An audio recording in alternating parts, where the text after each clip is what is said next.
Hello everyone. Welcome to For Nurses Preparation YouTube channel. I am Neeraj Kumar Kathal. Today is 22 October 2022.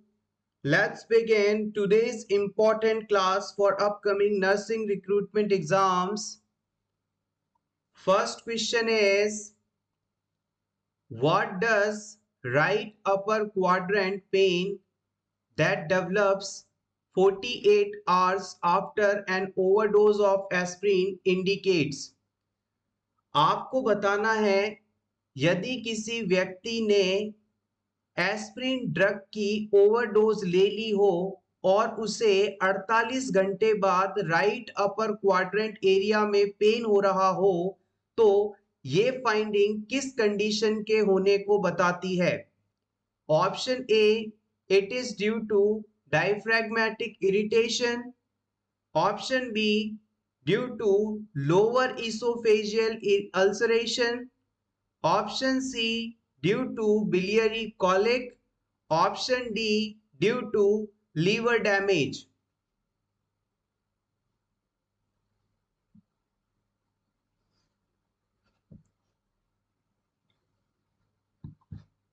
Aspirin drug normal से ज्यादा लेने के बाद 48 घंटे बाद राइट अपर क्वाड्रेंट में पेन होना किस कंडीशन को बताती है? यस, आप बिल्कुल सही हैं। It is due to liver damage.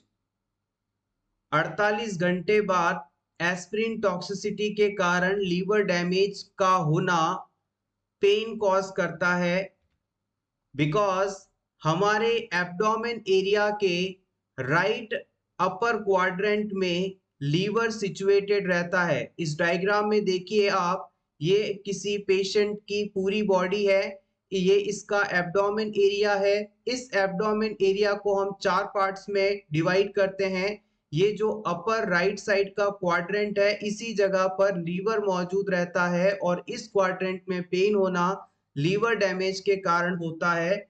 ये सही ऑप्शन रहेगा। आइए इससे जुड़ी कुछ और बेसिक चीजों को क्विकली रिवाइज कर लेते हैं जो कि इंपॉर्टेंट हो सकती हैं। नोट करिएगा, पेशेंट जिसने एस्पिरिन ड्रग की ओवरडोज ली, किसी पेशेंट ने एस्पिरिन मेडिसिन बहुत ज्यादा मात्रा में ली और इस ओवरडोज के कारण 24 से 48 आवर्स के बाद पेशेंट को राइट अपर क्वाड्रेंट पेन हो रहा है। ये क्लाइंट के अंदर लीवर डैमेज होने को बताता है। It is due to liver damage because right side of the upper quadrant में लीवर मौजूद रहता है। यहाँ पर हम जिस एस्पिरिन मेडिसिन को डिस्कस कर रहे हैं, ये एस्पिरिन मेडिसिन सैलिसाइलेट ग्रुप से बिलोंग करती है। सैलिसाइलेट ग्रुप से ये मेडिसिन बिलोंग करती है और इस ग्रुप की मेडिसिन से यदि टॉक्सिसिटी होती है तो 24 आवर्स से 48 आवर्स के बाद इस टॉक्सिसिटी की सेकेंड स्टेज शुरू हो जाती है और सेकेंड स्टेज के अंदर लीवर डैमेज के कारण पेन देखने को मिलता है। इसके अलावा इस टॉक्सिसिटी के कारण यहाँ पर कुछ और सिम्टम्स भी देखने को मिल सकते हैं। सिंपली आपसे पूछा जा सकता है ऑप्शंस देकर कि एस्पिरिन ओवरडोज के कारण क्लाइंट में कौन कौन से सिम्टम्स डेवलप हो सकते हैं। तो सबसे पहला तो आपने बता दिया, राइट साइड में पेन होगा ड्यू टू लीवर डैमेज। उसके अलावा हिपैटोमीगैली हो सकता है।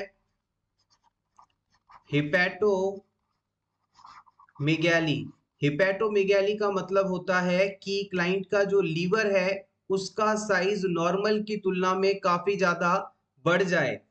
इसके अलावा बिलीरुबिन का लेवल बढ़ा हुआ हो सकता है। Bilirubin level increase. इसके अलावा प्रोथ्रोम्बिन टाइम प्रोलॉन्ग हो सकता है, प्रोथ्रोम्बिन टाइम इंक्रीज हो सकता है, क्लाइंट में ओलिगूरिया हो सकता है। ये सभी सिम्टम्स एस्पिरिन टॉक्सिसिटी के बाद देखने को मिलते हैं। जनरल जानकारी के हिसाब से जो सैलिसाइलेट ग्रुप की मेडिसिन है, इसके बारे में भी आप नोट कर लीजिएगा। हालांकि एग्जाम में ये चीज पूछी नहीं जाती, लेकिन आपको पता होना चाहिए। सैलिसाइलेट्स, इस ग्रुप के अंदर एस्पिरिन सबसे ज्यादा और सबसे इंपॉर्टेंट मेडिसिन मानी जाती है। इसके बाद डाइक्लोफिनेक, आइबुप्रोफेन, ये सभी मेडिसिन सैलिसाइलेट ग्रुप से बिलोंग करती हैं।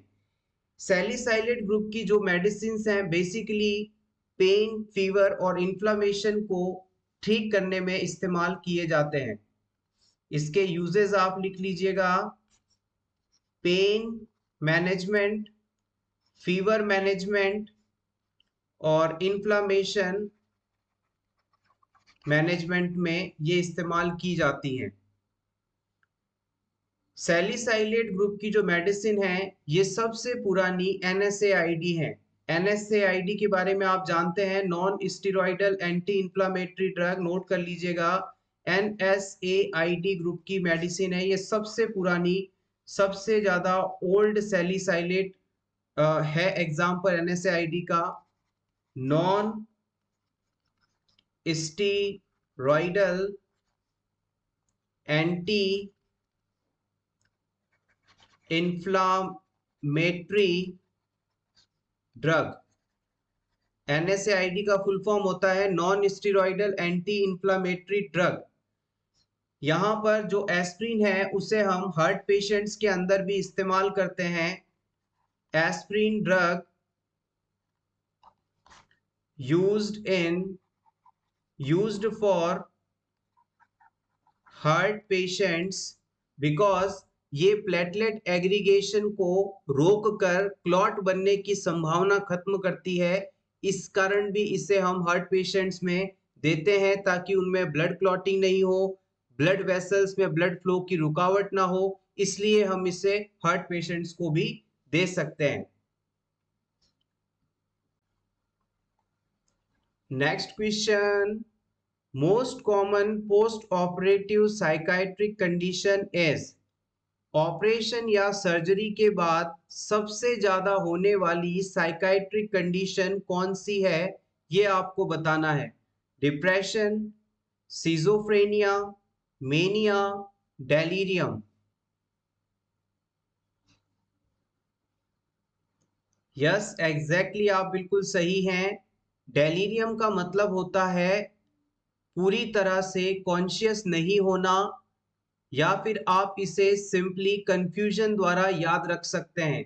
सर्जरी के बाद क्लाइंट पूरी तरह से होश में नहीं आता, क्या करना है क्या कहना है इसके बारे में कंफ्यूज रहता है।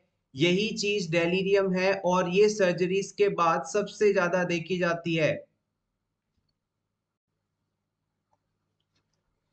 Next question, the client is admitted to the unit after cholecystectomy.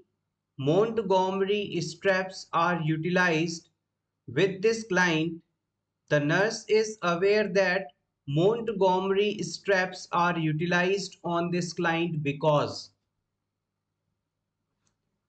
किसी पर्सन में कोलेसिस्टेक्टोमी प्रोसेस किया गया। इस सर्जरी के बाद क्लाइंट में मोंटगोमरी स्ट्रैप्स लगाई गई हैं। अब आपको बताना है कि इस पर्टिकुलर कोलेसिस्टेक्टोमी प्रोसीजर के बाद क्यों मोंटगोमरी स्ट्रैप्स लगाई जाती हैं। What is the purpose of using Montgomery straps after cholecystectomy procedure? Option A कहता है the client is at risk of evisceration. इस क्लाइंट में एविसरेशन होने का रिस्क ज्यादा रहता है, इसलिए इसे इस्तेमाल किया गया। ऑप्शन बी कहता है the client will require frequent dressing change. Client में बार बार ड्रेसिंग चेंज की जानी पड़ सकती है, इसलिए मोंटगोमरी स्ट्रेप्स लगाई गई। Option see the straps provide support for drain that are inserted in the incision। इस कोलेसिस्टेक्टोमी प्रोसीजर के बाद ड्रेन लगाया जाता है ताकि सारा ड्रेनेज ड्रेन आउट करवाया जा सके, तो उसे सपोर्ट करने के लिए मोंटगोमरी स्ट्रेप्स यूज की जाती हैं। ऑप्शन डी कहता है नो सुचर और clips are used to secure the incision. यहाँ पर कोई भी सूचर या क्लिप्स इस्तेमाल नहीं की गई हैं इंसिजन यानी घाव को बांधने के लिए, घाव को सिक्योर करने के लिए।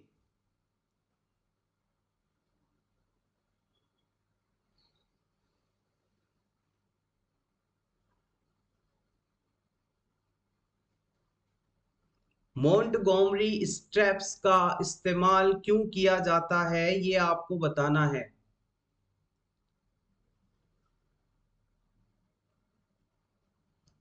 The right answer is option B. The client will require frequent dressing changes। जब हम कोलेसिस्टेक्टोमी सर्जरी करते हैं तो इस सर्जरी के बाद क्लाइंट में सर्जिकल साइट से बहुत ज़्यादा ड्रेनेज निकलता है, फ्लूइड निकलता रहता है, और इस कारण बार बार इस फ्लूइड को ड्रेसिंग को गीले हो जाने पर बदलना पड़ता है। तो इस जगह पर इस कारण से मोंटगोमरी स्ट्रेप्स का हमने इस्तेमाल किया। आइए वन बाय वन इस क्वेश्चन के सभी इंपॉर्टेंट पॉइंट्स को जान लेते हैं। सबसे पहले हम जानते हैं कि कोलेसिस्टेक्टोमी प्रोसीजर होता क्या है। नोट करिएगा,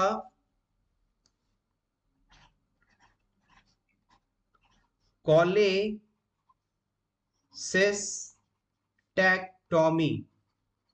कोलेसिस्टेक्टोमी क्या है, इसे नोट करिएगा। It is a surgical removal of gall bladder. अगर किसी क्लाइंट में सर्जरी के द्वारा आप गॉल ब्लैडर को रिमूव कर देते हैं तो ये प्रोसीजर कोलेसिस्टेक्टोमी कहलाता है। इस प्रोसेस का इस्तेमाल जनरली गॉल ब्लैडर स्टोन होने पर किया जाता है। फॉर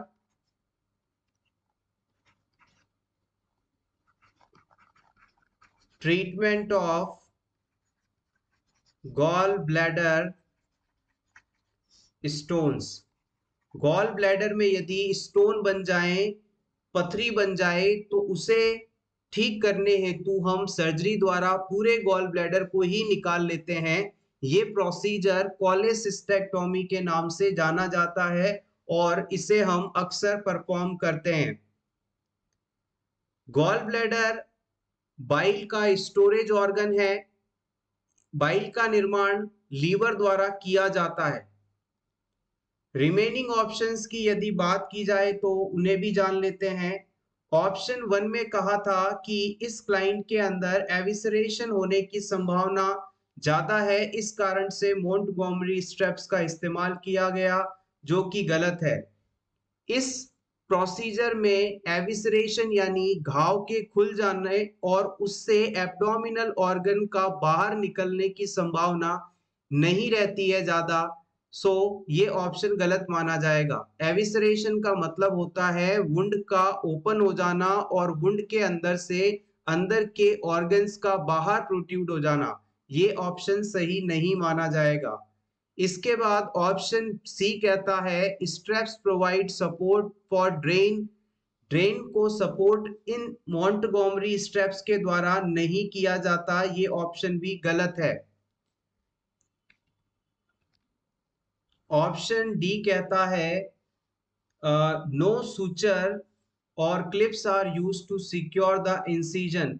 सर्जरी हुई है, सर्जरी के बाद सर्जिकल साइट को क्लोज करना ही होता है, उसके लिए सूचर्स इस्तेमाल किए जाते हैं। ऐसा नहीं है कि बिना सूचर्स के आप ये काम कर पाएंगे। सो ये ऑप्शन भी आपका गलत माना जाएगा। मोंटगोमरी स्ट्रेप्स एग्जैक्टली कैसी दिखती है, इसे जान लेते हैं। जैसे कि मान लीजिए ये आपका पेशेंट है और इसमें कोई ऑपरेशन हो चुका है। ये बेड पर लेटा हुआ है इस तरह से।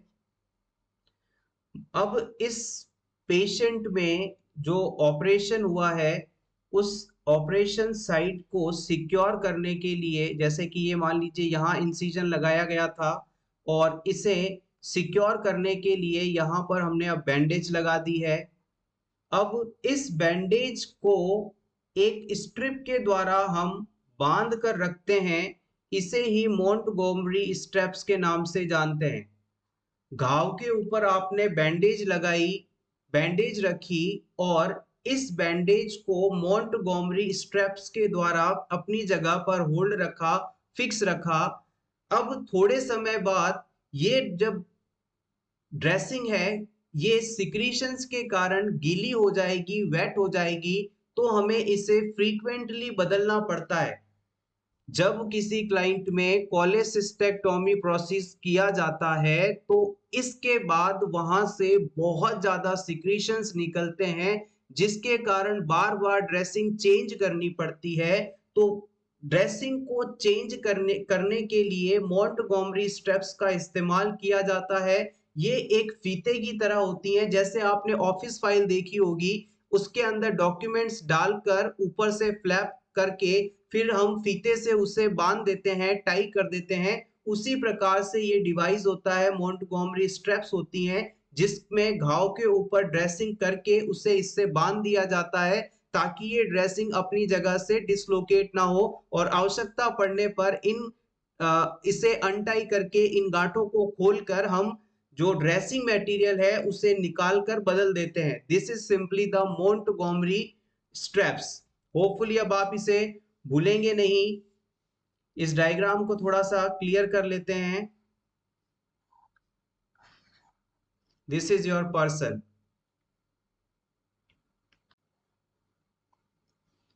एग्जैक्टली मोंटगोमरी स्ट्रेप्स कैसी दिखाई देती हैं, इसका इमेज आपको टेलीग्राम चैनल पर मिल जाएगा। आप इसे जरूर चेक करें वीडियो पूरा देखने के बाद। टेलीग्राम चैनल का लिंक आपको वीडियो डिस्क्रिप्शन में अवेलेबल मिलेगा। Next question is ICD tube is attached to. किसी क्लाइंट में लगी इंटरकोस्टल ड्रेनेज ट्यूब किससे जोड़ी जाती है? ओपन ड्रेनेज से, क्लोज्ड ड्रेनेज से, नेगेटिव सक्शन प्रेशर से या फिर वाटर सील चैम्बर से?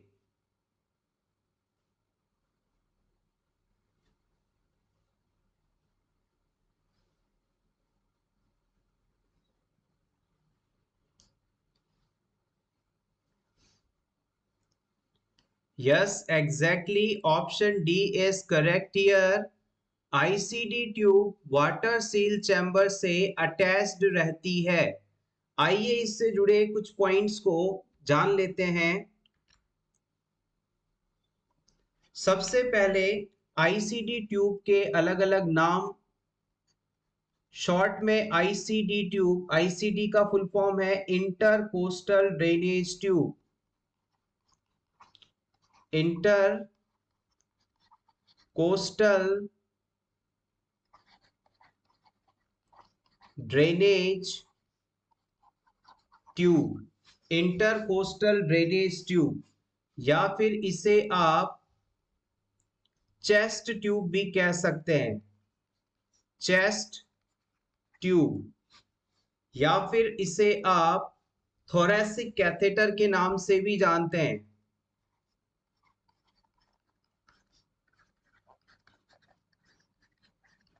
अब इस ट्यूब को क्यों लगाया जाता है, इसका यूज भी जान लेते हैं।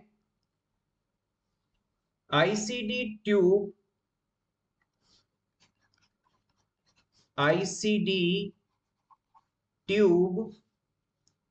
inserted by chest wall to drain fluid, blood, pus, air from chest। देखिएगा, अगर किसी व्यक्ति के चेस्ट में एबनॉर्मल तरीके से फ्लूइड, ब्लड, पस, एयर किसी भी रूप में इकट्ठी हो जाए तो इस ट्यूब को चेस्ट में इंसर्ट करके उसे बाहर निकाला जाता है। एक बार फिर से समझिएगा, अगर किसी क्लाइंट की चेस्ट केविटी यानी फेफड़ों के आसपास, लंग्स के आसपास एबनॉर्मली पस, ब्लड, फ्लूइड, एयर आदि का कलेक्शन हो जाए तो इस एबनॉर्मल कलेक्शन को बाहर निकालने के लिए चेस्ट एरिया में एक ओपनिंग बनाकर ट्यूब इंसर्ट की जाती है। इसे हम इंटरकोस्टल ड्रेनेज ट्यूब के नाम से जानते हैं। Intercostal drainage tube, chest tube, thoracic catheter, ये सभी इसी के नाम हैं।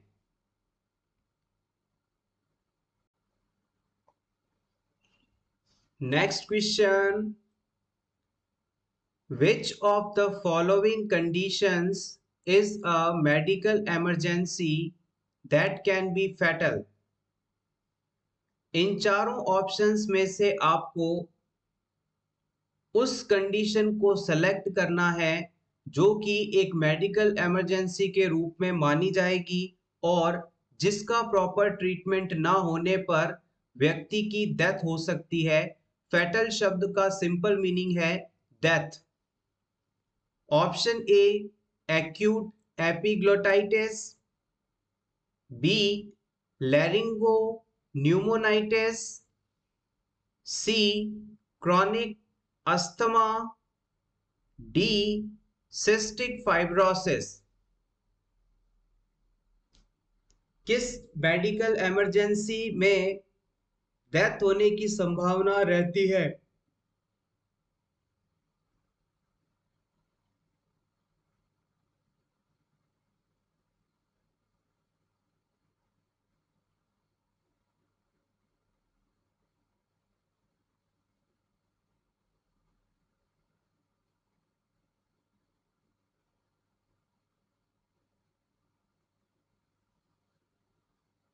The right answer is option A, acute epiglottitis। Acute epiglottitis होने पर व्यक्ति की डेथ हो सकती है अगर प्रॉपर ट्रीटमेंट ना मिले तो। एपिग्लोटाइटिस होता क्या है जान लेते हैं।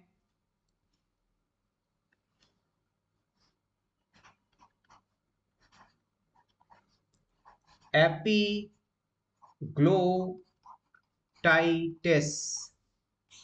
यहां पर दो शब्द हैं, गौर करिएगा।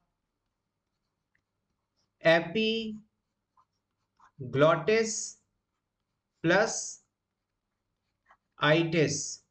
हमने प्रीवियस क्लासेस में आपको हमेशा बताया है कि आइटिस शब्द अगर किसी भी शब्द के पीछे जुड़ जाए तो इसका मतलब होता है इन्फ्लामेशन। और एपिग्लोटिस क्या है इसे भी नोट कर लीजिएगा। एपिग्लोटिस एक फ्लैप है जो कि ट्रैकिया को कवर करता है। Epiglottis is a flap that cover trachea. जब आप खाना खाते हैं तो खाना रेस्पिरेटरी ट्रैक्ट में ना चला जाए, इस चीज को निश्चित करने के लिए हमारे रेस्पिरेटरी ट्रैक्ट की शुरुआत में एक ढक्कन पाया जाता है, एक फ्लैप पाया जाता है, एक कवर पाया जाता है। इसे ही आप एपिग्लॉटिस के नाम से जानते हैं। जब आप रेस्पिरेशन करते हैं, गैस इन करते हैं, तो ये एपिग्लॉटिस ओपन हो जाता है, और जब आप फूड इनटेक करते हैं तो ये क्लोज होता है, ताकि जो फूड सब्सटेंस है वो रेस्पिरेटरी ट्रैक्ट में ना जा पाए। तो अगर किसी व्यक्ति में एपिग्लॉटिस के अंदर इन्फ्लामेशन हो जाए तो ये कंडीशन एपिग्लोटाइटिस के नाम से जानी जाती है। और इस एपिग्लॉटिस के अंदर यदि इन्फ्लामेशन है, सूजन है, तो इसके बढ़े हुए आकार के कारण ट्रेकिया बंद हो सकती है, ब्लॉक हो सकती है, जिससे कि ट्रेकिया के अंदर एयर जा ही नहीं पाए, और एयर यदि क्लाइंट में अंदर नहीं जा पाएगी तो उसमें रेस्पिरेशन सीजेशन हो जाएगा, और रेस्पिरेशन ना होने के कारण क्लाइंट की डेथ हो जाएगी। एक बार फिर से सिंपली समझिएगा, अगर किसी क्लाइंट में बैक्टीरिया के कारण इंफेक्शन हुआ और इंफेक्शन के बाद एपिग्लोटाइटिस एरिया में इन्फ्लामेशन हो गई, तो इस इन्फ्लेम्ड एपिग्लोटाइटिस के कारण जो अपर एयरवे है वो ब्लॉक हो जाएगा और क्लाइंट की डेथ हो जाएगी। इसी वजह से हमने इस एपिग्लोटाइटिस कंडीशन को मेडिकल इमरजेंसी बताया था, और इसका यदि प्रॉपर ट्रीटमेंट ना मिले तो क्लाइंट की डेथ हो सकती है। This is important thing. यहां पर ऑप्शन डी के अंदर नेक्स्ट कंडीशन दी गई है सिस्टिक फाइब्रोसिस। क्या है ये, इसे भी जान लेते हैं।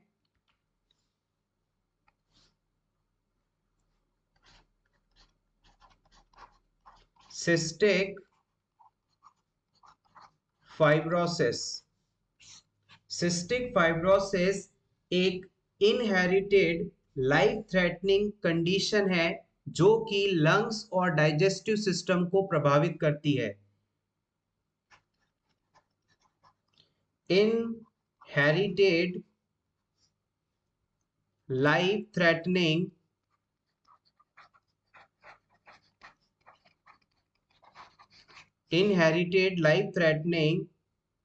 condition affect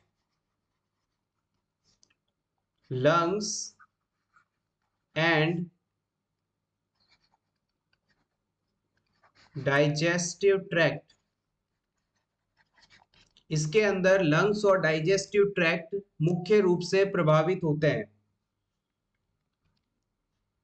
cystic fibrosis condition के अंदर हमारे शरीर में म्यूकस, स्वेट और डाइजेस्टिव जूसेस बनाने वाली जो सेल्स होती हैं उनमें अल्ट्रेशन आ जाता है, वो प्रभावित हो जाती हैं, जिसके कारण इनके द्वारा जो सिक्रीशंस बनाए जाते हैं वो काफी ज्यादा थिक होने लगते हैं, गाढ़े होने लगे होते हैं, चिपचिपे होने लगे बनने लगते हैं। और इन गाढ़े सब्सटेंसेस के कारण हमारे शरीर में जितनी भी ट्यूब्स हैं, डक्ट हैं, पैसेजवे हैं, उनमें ऑब्स्ट्रक्शन क्रिएट होने लगता है। नॉर्मल सिचुएशन में क्या होता है, हमारे जो डाइजेस्टिव जूसेस होते हैं, म्यूकस होता है, स्वेट होता है, ये बहुत ज्यादा थिक नहीं होता, पतला होता है, थिन होता है, ज्यादा चिपचिपा भी नहीं होता। लेकिन अगर सिस्टिक फाइब्रोसिस कंडीशन हो जाए तो इस सिचुएशन में जो स्वेट है, म्यूकस है, वो बहुत ज्यादा गाढ़ा हो जाएगा, चिपचिपा हो जाएगा, और इस गाढ़े म्यूकस के कारण हमारे शरीर की जितनी भी ट्यूब्स हैं, डक्ट हैं, वो सभी ब्लॉक होने लगेंगी और क्लाइंट की लाइफ थ्रेटनिंग स्टेज आ सकती है। आप चाहें तो इसे नोट करिएगा। Mucus, sweat and digestive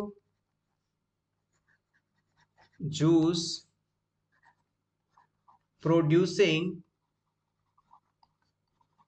cells get affected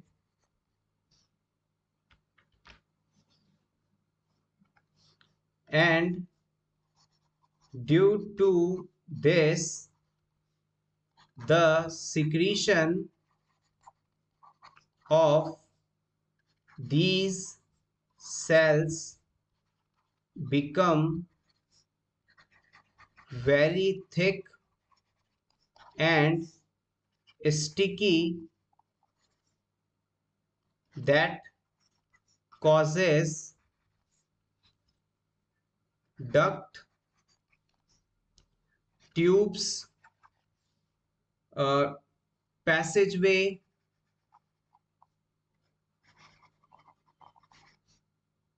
blockage। इस गाढ़े चिपचिपे सिक्रीशंस के कारण जो हमारी डक्ट हैं, ट्यूब्स हैं, पैसेजवे हैं, वो ब्लॉक हो जाते हैं और बॉडी अपने नॉर्मल फंक्शंस को परफॉर्म नहीं कर पाती। ज़्यादा सिक्रीशंस यदि रेस्पिरेटरी ट्रैक्ट में हुआ तो इसके कारण रेस्पिरेशन का जो वे है, पैसेजवे है, वो ब्लॉक हो जाएगा और क्लाइंट में रेस्पिरेशन नहीं चलेगा तो उसकी डेथ हो सकती है। इसलिए हम सिस्टिक फाइब्रोसिस को डेंजरस कंडीशन मानते हैं।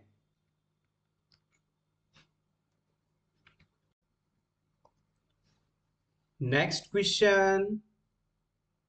The nurse reviews the electrolyte values of a client with heart failure, notes that the potassium level is low, and notifies the healthcare provider. The healthcare provider prescribes a dose of intravenous potassium chloride. When administering the IV potassium chloride, which action should the nurse take? किसी heart failure के patient में electrolyte values आपने check करवाई और report आने पर client में potassium का लेवल नॉर्मल से कम देखा गया। इस सिचुएशन में क्लाइंट को डॉक्टर द्वारा आईवी रूट से पोटेशियम क्लोराइड दिया जाए, ऐसा प्रिस्क्रिप्शन लिखा गया।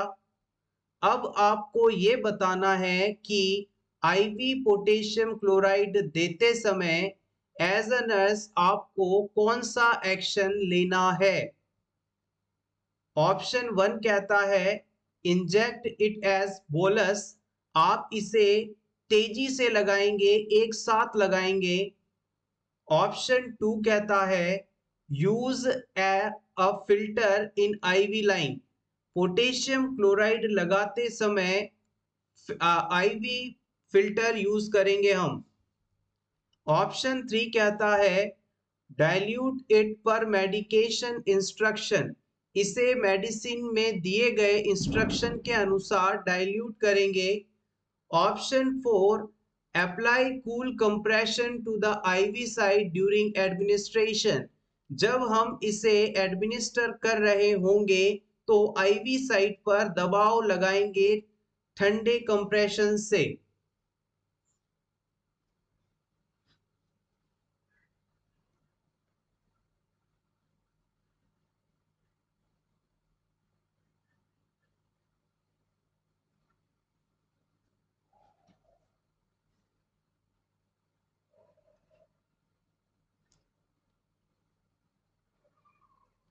आइए वन बाय वन सभी ऑप्शंस की बात कर लेते हैं।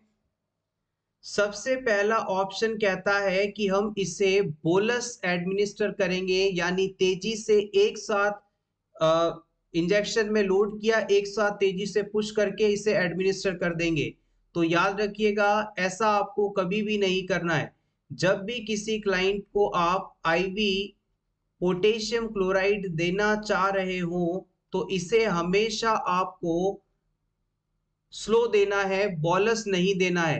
अगर आपने क्लाइंट को एक साथ बॉलस फॉर्म में केसीएल दे दिया तो क्लाइंट को तुरंत कार्डियक अरेस्ट हो जाएगा और क्लाइंट की सडन डेथ हो जाएगी, आप समझ ही नहीं पाएंगे कुछ ही सेकंड्स के अंदर। सो ऐसा कभी भी नहीं करना है आपको। उसके बाद ऑप्शन 2 कहता है use filter in IV line, KCL लगाते समय आईवी लाइन पर किसी भी प्रकार के फिल्टर को लगाने की आवश्यकता नहीं रहती है। ये ऑप्शन गलत है। ऑप्शन 4 की यदि बात की जाए तो apply cool compression to IV site during administration, याद रखिएगा, जो KCl होता है ये काफी ज्यादा इरिटेटिंग ड्रग होती है। इरिटेटिंग ड्रग होती है, यानी जब आप इसे क्लाइंट में एडमिनिस्टर करते हैं तो क्लाइंट को काफी ज्यादा इरिटेशन होती है, वहां की ब्लड वेसल्स पर ये काफी हार्श होती है।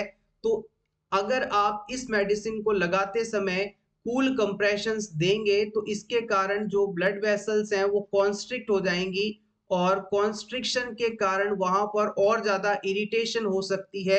इसलिए कभी भी KCl लगाते समय हम कोल्ड कंप्रेशन नहीं देते हैं, तो ये ऑप्शन भी आपका गलत रहेगा। फाइनली आपके पास ऑप्शन बचता है ऑप्शन 3, जो कि सही है। जब भी आप KCl मेडिसिन एडमिनिस्टर करने जाएं तो इसे पहले डाइल्यूट करें और फिर इसे एडमिनिस्टर करें according to the instructions. Hopefully अब आप इसे नहीं भूलेंगे। एक बार फिर से देख लीजिएगा, जो पोटेशियम क्लोराइड होता है ये हमारे हार्ट के लिए बहुत ही ज़्यादा इसेंशियल माना जाता है। इसकी नॉर्मल लेवल यदि आपसे पूछ लिया जाए पोटेशियम का, तो आप बता सकते हैं 3.5 से 5.2 के बीच। This is the normal level of potassium in our body. अगर इससे लेवल कम हो या इससे लेवल ज्यादा हो, दोनों ही सिचुएशंस में हमारे हार्ट के ऊपर इफेक्ट पड़ता है, अरिथमियास देखने को मिलते हैं। जब भी क्लाइंट में आप पोटेशियम देने जा रहे हैं, इंसर्ट करने जा रहे हैं, तो उस सिचुएशन में इसे पहले डाइल्यूट करें और फिर इसे धीरे धीरे एडमिनिस्टर करें।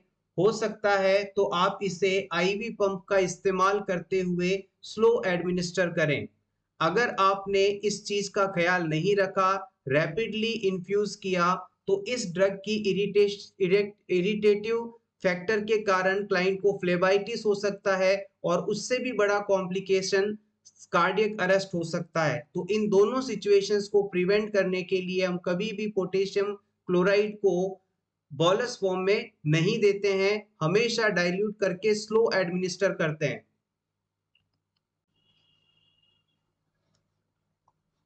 सो एवरीवन, ये था हमारा आज का वीडियो।